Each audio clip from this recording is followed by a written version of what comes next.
오늘 말씀은 초막절, 이제 마지막 7절기, 그날 우리가 가르쳐야 할 그 3가지 원칙에 대해서 오늘 말씀을 좀 나누려고 합니다. 우리는 지난 3주 동안 지금 그 나팔절로 시작해서 지금 가을 절기에 대해서 말씀을 나눴습니다. 나팔절, 그 하던 일을 멈추고 함께 모여 예배드리고 온 백성이 들을 수 있도록 나팔을 불 때, 그때부터 이제 가을 절기가 시작되는 겁니다. 그리고 대속제일을 지나 15일 아침이 밝아오면 제사장은 다시 은나팔을 크게 불게 됩니다. 그리고 그때 모든 백성들은 여장을 꾸며서 광야로 나가야만 했습니다. 그래서 오늘 말씀처럼 7일간 그곳에서 지내면서 광야 생활 중에 지켜주신 그 하나님의 은혜를 기억하고 또 한 해 올리브 그리고 포도 등의 수확을 하게 하신 것에 대하여 감사하며 즐기는 그 절기, 이것이 바로 초막절입니다. 그런데 이때 중요한 것 한 가지가 있습니다. 그것은 뭐냐면 바로 기억하라는 겁니다. 초막절, 여러분, 그것은 새로운 시대, 새로운 세대들에게 초점이 맞춰져 있습니다. 그러므로 오늘 우리가 새로운 시대를 살고 또 새로운 세대로 오늘 우리 인생을 출발하기 위해서 하나님의 은혜를 기억해야 하고 하나님의 구원을 기억해야 한다, 이렇게 말하고 있는 겁니다.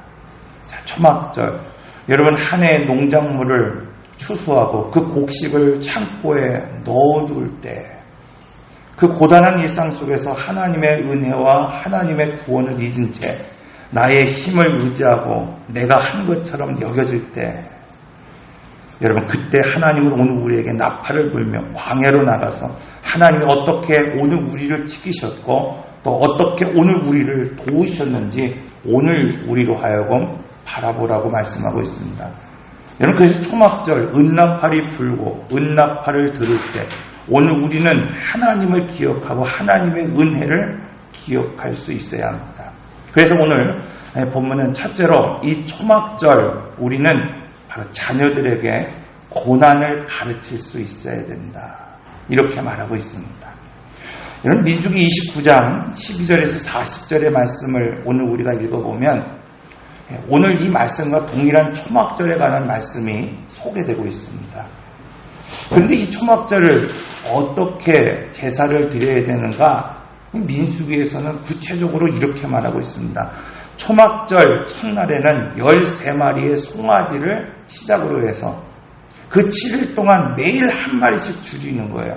그러니까 첫날에 13마리를 드렸으면 둘째 날은 12마리, 셋째 날은 11마리, 이렇게 해서 7일 동안 하나님 앞에 올려드리는 그 소가 몇 마리였냐? 70마리의 소를 하나님 앞에 올려드리는 절기가 초막절이었습니다. 여러분, 이뿐만 아니라 지금 14마리의 순양과 98마리의 양과 336개의 소재를 이 7일 동안 올려드리는 절기가 초막절이에요. 그러니 얼마나 큰 잔치이겠습니까? 여러분, 여호와께 드리는 그 70마리의 그 송아지는 하나님 앞에 번제로 드리라, 이렇게 말하고 있어요. 다 태워드리는 제사입니다, 여호와 하나님 앞에. 그리고 오늘 보면 40절에는 이렇게 말하고 있습니다. 너희 하나님 여호와 앞에 이래 동안 즐거워할 것이라. 그렇게 하나님 앞에 70마리의 여러분 소를 드리고 98마리의 양을 올려드리고 336개의 그동안 수고하고 땀 흘렸던 것들을 올려드리면서 하나님은 오늘 우리에게 말씀하고 있습니다. 이래 동안 너희가 즐거워할 것이라. 여러분, 이렇게 풍성하게 감사하는 절기가 바로 가을 절기, 그 핵심이 초막절이다, 이렇게 말하고 있습니다. 그런데 여기서 끝나는 것이 아니에요. 이렇게 풍성한 삶 속에서 이렇게 하나님이 주시는 기업에 오늘 우리가 살아가고 있고, 이렇게 하나님이 주신 은혜와 하나님이 주시는 그 풍성함을 통해서 오늘 우리가 70마리의 소를 잡고 98마리의 양을 잡을 수 있는 그때에 너희는 잊지 말고 기억해야 할 것이 있다. 이렇게 말하고 있는 겁니다. 오늘 보면 42절, 43절의 말씀을 보면 너희는 이래 동안에 초막에 거주하되 이스라엘에서 난 자는 다 초막에 거주할지니 이는 내가 이스라엘 자손을 애굽 땅에서 인도하여 내던 때에 초막에 거주하게 한 줄 너희 대대로 알게 하려 함이니라. 여러분, 광야에서 초막을 짓고 일주일 그곳에 지내는 이유가 뭘까? 여러분, 단순히 캠핑하기 위해서, 오늘 우리가 단순히 어떤 새로운 경험을 하기 위해서 여러분 거기에 머물라 이렇게 말하는 것이 아닙니다. 한 해 동안 열심히 일하고 수고했으니까 야 그래 한 일주일 동안은 그런 곳에 좀 가서 자연을 느끼면서 좀 쉬라 이렇게 말하는 것이 아닙니다. 광야에서 초막을 짓고 일주일 동안 그곳에서 지내라고 하는 이유는 무엇인가? 바로 애굽의 종살이로 구원을 받고 광야에서 40년을 살아갈 때 그 조상들이 어떻게 초막을 짓고 살았고 어떻게 그 광야에서 살았는지를 너희가 경험하라는 겁니다. 여러분, 이스라엘의 광야는 이 밤에 기온이 영하로 떨어집니다. 낮에는 무려 40도가 넘는 그 일교차가 여러분 상상할 수 없을 정도로 큰 곳이 바로 광야입니다. 그곳에서는 먹을 것도 없고 마실 물도 없었어요. 그리고 그곳엔 전갈과 뱀과 같이 오늘 우리를 죽이는 그런 해충들이 얼마나 많은지 모릅니다. 메마른 땅이었고 그 땅은 죽은 땅이었습니다. 이처럼 광야는 사람이 살 수 없는 곳입니다. 그런데 하나님께서 무려 40년 동안 그 백성들을 그곳에서 인도하셨고 그곳에서 하나님이 구원하셨다. 그래서 한 해의 수확이 있고 여러분, 오늘 우리가 하나님이 주시는 그 영적 기업에 오늘 우리가 살아간다 하더라도 그곳에서 가득한 열매가 오늘 우리에게 있는 그 초막절, 이것을 잊지 않기 위해서 제사장은 은나팔을 불고 그달 15일에 광야로 나가라는 겁니다. 그리고 그들은 그 초막을 짓고 그 광야에서 그들의 조상이 어떻게 살았는지 가르치라는 거예요. 어떻게 그 광야에서 고생했고 어떻게 그 광야에서 그들이 40년을 살았는지를 가르치라는 겁니다. 이때 중요한 것이 있습니다, 여러분. 그건 다른 것이 아니라 구속사를 가르치라는 겁니다. 여러분, 우리가 인생을 살다가 보면 왜 힘든 때가 없습니까? 왜 어려운 때가 없습니까? 그래서 오늘 우리는 누구나 한 번쯤 내 친구가 됐던 내 부모가 됐던 아니면 오늘 우리 가족이 됐던 오늘 우리의 그 실패와 어둠과 힘듦과 고난을 한번 한풀이처럼 이야기한 적이 분명히 있을 것입니다. 그런데 지금 초막절, 여러분 오늘 우리가 그 과거의 조상의 그 고난을 기억하고 오늘 우리가 경험하라고 하는 그 말은 누군가의 내 고난과 아픔을 한탄하며 이야기하는 것이 아니라는 겁니다. 중요한 것은 이스라엘의 그 고난 중에 왜 실패했는가? 과거 그들의 조상들이 왜 그 고난에 참여하면서 실패했는가? 오늘 우리는 그 고난 중에 무엇을 바라봐야 하는지 그것을 가르치라는 겁니다. 구속사의 눈을 가지고 그 고난을 바라볼 수 있는 훈련을 시키라는 겁니다. 우리가 출애굽을 통해서 배운 것이 있죠. 이스라엘 백성들이 받은 고난은 크게 5가지가 있다. 그런 말씀을 드렸어요. 수르광야, 여러분 구름기둥과 불기둥으로 쫓아왔는데 마라에서 쓴물을 만났습니다. 애굽에서 여러분 10가지의 재앙을 통해서 이스라엘 백성들은 바로를 물리쳤습니다. 하나님께서 인도하셔서 그 홍해 가운데 이스라엘의 마병들을 다 수장시켰습니다. 미디암이 하나님을 찬양하듯 이스라엘 모든 백성들이 하나님을 찬양하며 그 전능하신 하나님을 따라 지금까지 왔는데 그 광야의 길에서 하나님이 인도하신 것이 어디에 마라, 쓴물이 있는 곳이다. 이렇게 말하고 있다는 겁니다. 신광야, 애굽에서 가지고 온 그 양식이 다 떨어져 버렸습니다. 이제는 먹고 살 양식이 떨어진 것이고 삶의 기반이 무너져 버린 거예요. 언제? 여러분, 주님을 쫓았을 때 그런 인생이 시작됐다는 겁니다. 리비딤, 구름기둥과 불기둥을 쫓아왔는데 이제는 쓴물 그 자체조차 없다는 거예요. 인생이 드라이해지고 여러분 목마름을 해결할 방법이 없습니다. 그리고 그때 누가 쳐들어옵니까? 아말렉이 쳐들어오는 거예요.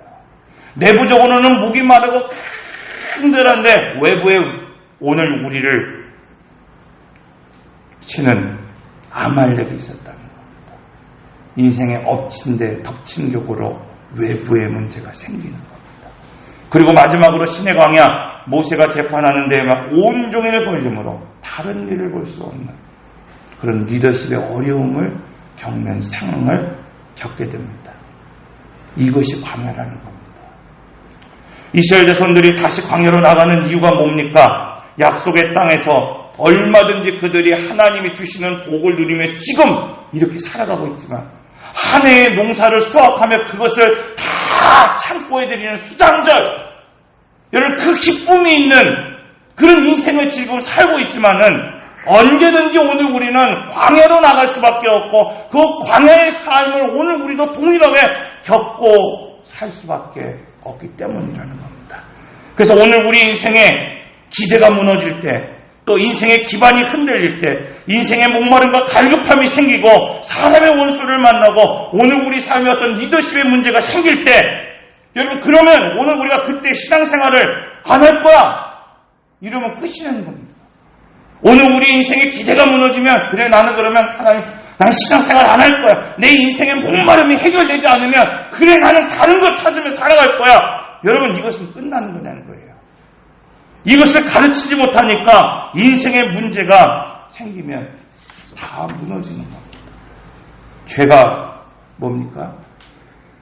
제 언어를 들여다보면 하마르티아, 즉 관역에서 벗어난 것을 죄라는 거예요. 제가 수원에 와서 저기 가니까 연무대라는 데가 있더라고요. 연무대.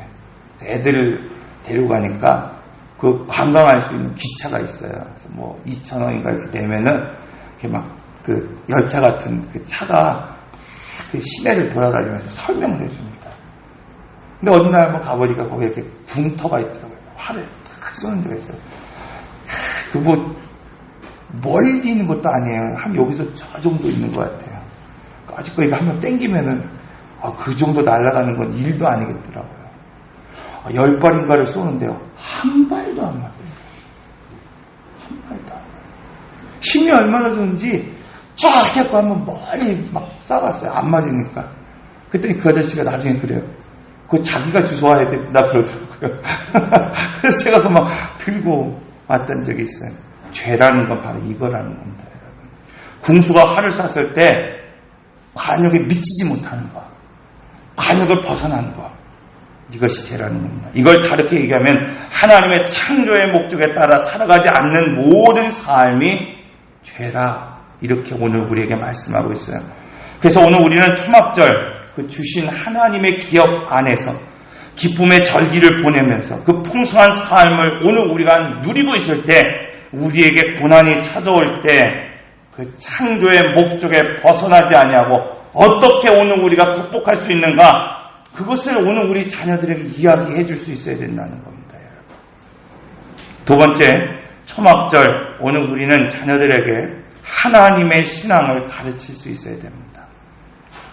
수르광야, 나뭇가지를 던져서 단물로 만들었듯이 여러분 인생의 기대가 무너졌을 때 십자가를 적용할 수 있는 삶, 양식이 떨어졌을 때 하늘에서 만나를 주신 그 일을 기억하며 오늘 우리의 인생의 기반이 흔들릴 때, 그때에도 우리의 공급처가 하나님이시라는 것을 믿고 오늘 우리 자녀들이 하나님을 바라보며 살아갈 수 있는 인생이 되게 하라는 겁니다.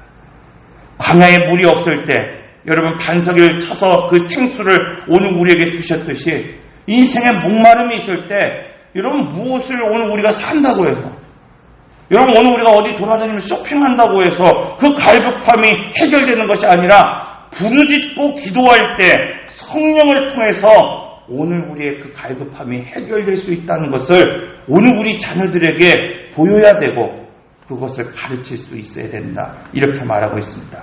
광야, 그것은 하나님을 의지하지 않고서는 도저히 살아갈 수 있는 곳이 아닙니다. 가을 추수를 할 때가 되고 여러분 창고에 수확물이 가득 채워진 그때, 여러분 오늘 우리 인생의 광야의 길에서 우리의 힘으로 오늘 우리의 능력으로 무엇인가 생각했다고 무엇인가 내가 이루었다고 생각하는 그때에 아니야! 그렇지 않아! 하나님이 구원의 이 기둥을 구름기둥과 불기둥으로 나를 지켜주시지 않으면 오늘 우리는 살아갈 수 없어. 이것을 가르치는 절기. 그것이 바로 초막절입니다. 그래서 광야로 나간다는 것. 그 광야에서 하나님의 뜻을 오늘 우리는 읽어야 되고 하나님의 약속을 오늘 우리는 믿고 하나님의 계명에 순종하여서 오늘 우리의 신앙을 단단하게 또 오늘 우리의 믿음을 견고하게 하는 것. 이것이 바로 초막절이다. 이렇게 말하고 있습니다. 마지막으로 초막절. 오늘 우리는 자녀들에게 하나님의 음성을 듣게 해야 합니다. 얼마 전 한 TV 프로그램을 보니까 별을 연구하는 분이 나왔어요. 참 신기하잖아요. 뭐 제 평생에 한 번 여러분 우주를 나가볼 수 있을까요? 저는 없다고 생각해요. 그 우주를 연구하는 사람들. 그래서 제가 그걸 이렇게 한번 봤습니다. 일반적으로 별. 이것을 그분이 이렇게 말해요. 항성이다. 이렇게 말합니다. 그리고 이 항성은 뭐냐면 자체적으로 막 빛을 발하는 마치 태양 같은 그런 걸 우리가 항성이다. 이렇게 얘기한다 그래요. 그러니까 태양계 안에 항성은 뭐야? 태양 하나뿐이죠. 근데 이 항성이 1000만 개가 모여. 그러니까 이 태양계 같은 게 1000만 개가 모이면 뭐가 되냐면 은하가 된대. 은하가.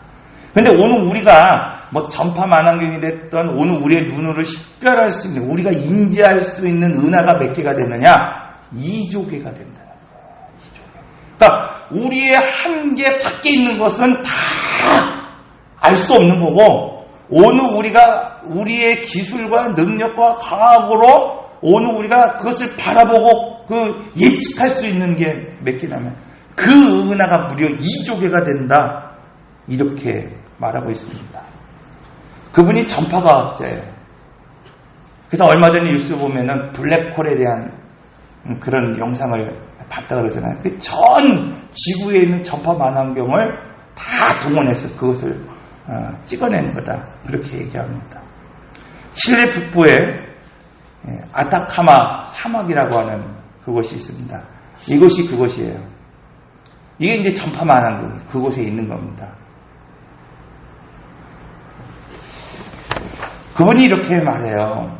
굳이 저 전파 만환경으로 하늘을 보지 않아도 저곳에 가면은 밤이 되고 어둠이 되면 말할 수 없는 그 별들이 그냥 막 떨어진다는 거예요. 그분의 말이 별을 보기 위해서 가장 중요한 것이 뭔가? 그것은 뭔가 하면 인공 조명을 없애는 거라는 겁니다. 그러면 수원에서도 인공 조명을 다 없애면 그럼 뭐가 되냐? 최소한 오늘 우리의 시각으로 볼 수 있는 것이 2000개의 별을 볼 수 있다는 거예요. 제가 어릴 적에 광화등, 12시 이렇게 되면은 등재관제인가요? 이렇게 불을 다 꺼놓는 그런 훈련 했잖아요. 그거 기억하시는 분들은 이제 나이가 좀 드신 분들이고, 저 무슨 말이지? 그러면 이제 젊은 분들이죠. 저희 어렸을 때 기억나는 것이 뭐냐면은, 관제, 이렇게 해서, 사이렌이 막 울리면은, 모든 불을 다 꺼야 됐어요. 그때 이렇게, 예전에도 이렇게 보면은, 제가 서울에 살았지만은, 그때는 별빛이 보였던 것 같아요. 사랑하는 성도 여러분. 하나님의 음성을 듣는 방법은 다른 것이 아닙니다. 인공 조명을 없애는 거예요. 제사장이 어떻게 하나님의 음성을 들었을까? 이 말씀을 준비하면서 생각해 봤어요. 성막의 크기가 50m예요. 길이가. 그리고 이 폭이 25m. 우리가 흔히 평수로 말하면 370평. 어떻게 보면 큰 것 같지만 그 당시의 신전에 비하면 아주 작은 겁니다. 그 성막의 덮개가 4겹으로 그 짐승의 그 가죽으로 덮여 있었습니다.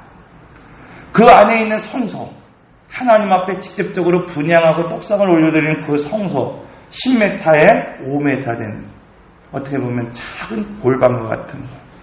여러분 생각해 보십시오. 그 사막에서 이 천막을 쳐놓고 성소를 쳐놓고 있었을 때에 그 안에 온도가 얼마나 됐을까요? 제사장이 그곳에서 직무할 때 여러분 그 천막 안에 온도가 얼마나 됐을까요? 아마 잘 모르긴 몰라도 한여름에 그 비닐하우스 안에서 일하는 그 온도 맞먹지 않을까 하는 생각을 가지게 됩니다. 제가 왜 이야기하느냐? 여러분 오늘 우리는 별을 보기 위해서 광야로 나가는 사람들이 아닙니다. 우리는 그 광야에 여러분 골방의 시간을 만들어야 된다는 겁니다. 여러분 오늘 우리 교회 권사님들이 12명입니다. 그리고 앞으로 안수받을 분들까지 오늘 우리가 제가 세보니까 16명이에요. 그런데 이분들 모두가 골방의 시간을 만들고 이 초막절 오늘 우리가 하나님의 은혜 안에 살아가면서 오늘 우리가 하나님이 주신 그 기업 안에 오늘 우리가 지금 살아가면서 그리고 하나님이 주시는 그 추수의 때 그 창고에 곡식을 걷어들이는 그때 여러분 고난의 때 바로 하나님의 은혜를 기억하고 하나님을 오늘 우리가 찾고 부르짖으며 골방의 시간을 지금 가질 수 있다고 한다면 여러분 오늘 우리 가정이 어떻게 변할까? 오늘 우리 교회가 어떻게 변할까? 여러분 생각하게 됩니다. 하나님께서 왜 굳이 광야로 나가라 그랬을까요? 인생의 골방을 만든다고 한다면 여러분 오늘 우리 집에서도 골방을 만들고 기도의 척소를 만들고 얼마든지 오늘 우리가 눈을 감고라도 하나님을 바라볼 수 있는데 왜 하나님은 굳이 불편하게 천막을 메고 천막을 가지고 광야로 나가서 일주일간 그것을 경험하라 이렇게 말하고 있을까요? 여러분 개인의 기도의 시간도 중요하지만 정말 중요한 건 공적인 시간을 가져야 된다는 겁니다. 그래야지 영적인 흐름이 깨지지 않는 겁니다. 아침이 부담스럽습니까? 여러분 저녁이라도 오늘 우리는 기도해야 된다는 겁니다. 깨어있지 않고 하나님의 음성을 여러분 들을 수 있는 방법이었습니다. 골방으로 나가 하나님을 바라보지 않고서는 하나님의 음성을 들을 수 있는 기회가 없습니다. 힘들고 어려워도 여러분 그래서 오늘 우리는 골방을 찾아 기도하는 것이고 어렵고 힘들어도 새벽을 깨우며 기도하는 것이고 여러분 정말 지치고 힘들어도 오늘 우리가 그 저녁 나와 하나님 앞에 기도하며 살아가는 겁니다. 여러분 오늘 우리 자녀들에게 가르쳐야 되는 것 바로 이거라는 거예요. 힘들고 어려워도 하나님의 음성을 듣는 방법 그것을 알지 못하면 그들이 그 하나님이 주시는 기업 안에 살아간다 하더라도 아무리 초막절 그들이 그 풍성한 것들을 곡식을 창고에 가두며 그것을 오늘 우리가 넣어두고 사는 삶을 산다 하더라도 여러분 결국 이 광야를 극복할 수 없다는 겁니다. 그러므로 여러분 초막절 오늘 우리 절기의 마지막을 오늘 우리가 이제 보내면서 이 가을 절기를 시작하면서 여러분 오늘 우리는 하나님의 음성을 듣는 훈련을 해야 됩니다. 힘들고 어렵지만 제사장이 여러분 10m, 5m 그 골방에서 그 떼학볕 40도가 넘는 그곳에서 땀을 흘리며 그 골방의 직무를 감당하는 이유가 무엇입니까 여러분? 그 신내나는 여러분 그 진설병 그 떡을 거기서 먹으면서 지내는 이유가 무엇입니까? 다른 거 하나도 없어요 여러분. 하나님 음성을 듣기 위해서입니다. 하나님 바라보기 위해서입니다. 오늘 우리는 그렇게 살아야 된다는 겁니다. 그것을 가르쳐야 되고 그것을 보여줘야 된다고 말씀하고 있는 겁니다. 기도하겠습니다. 인내하신 곳에 주여 내 말